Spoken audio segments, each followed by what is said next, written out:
నీ ద్వారా దేవుని నామం ఎంతగా మహిమపరచబడుతుంది అంటే, నువ్వెంతమందికి మాదిరికరంగా ఉన్నావేంటి? ప్రభు నిన్ను లేవనెత్తాడు కదా, ప్రభు నీకు విడుదల కలిగించాడు కదా, నువ్వు చేసిన ప్రార్థనను బట్టి దేవుడు నిన్ను స్వస్థపరిచాడు కదా. నీ తలనొప్పి నుంచో, నీ జ్వరం నుంచో, నీ ఇతర బంధకాల నుంచో, కుదరని వ్యాధుల నుంచో, ఎన్నో అవస్థతుల నుంచో, ఎన్నో అక్కర్ల నుంచో ప్రభు నిన్ను విమోచించాడు కదా. నీ కార్యాలు దేవుడు సఫలపరిచాడు కదా. దాని నిమిత్తం ఎంత సాక్షిగా దేవునికి మాదిరికరంగా దేవునికి మహిమ తెచ్చే వ్యక్తిగా నువ్వు బ్రతుకుతున్నావు.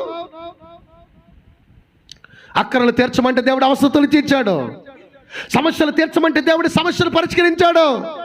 పస్తులు అంటున్నాం, అయ్యా ఇదిగో కొద్దు ఉంది నాయన, మమ్మల్ని పోషించమంటే దేవుడు మిమ్మల్ని పోషించి ప్రభు స్వస్థపరిచాడు.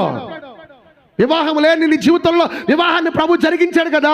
బిడ్డలు లేని జీవితంలో బిడ్డలు దేవుడు ఇచ్చాడు కదా. నువ్వు అడిగినట్టుగా దేవుడు కొడుకునిచ్చాడు, నువ్వు అడిగినట్టుగా దేవుడు కూతురునిచ్చాడు, నువ్వు అడిగినట్టుగా దేవుడు గృహాన్ని ఇచ్చాడు, నువ్వు అడిగినట్టుగా దేవుడు వ్యాపారాన్ని ఇచ్చాడు, నువ్వు అడిగినట్టుగా దేవుడు ఉద్యోగాన్ని ఇచ్చాడు. మరి వీటన్నిటిని బట్టి ఎంతగా దేవునికి మహిమ నువ్వు తెచ్చే వ్యక్తిగా ఉన్నావేంటి? పొందిన మనము జీవితంలో దేవుని కార్యాలు చూచిన మనము దేవునికి మహిమకరంగా మనం బ్రతకాలి.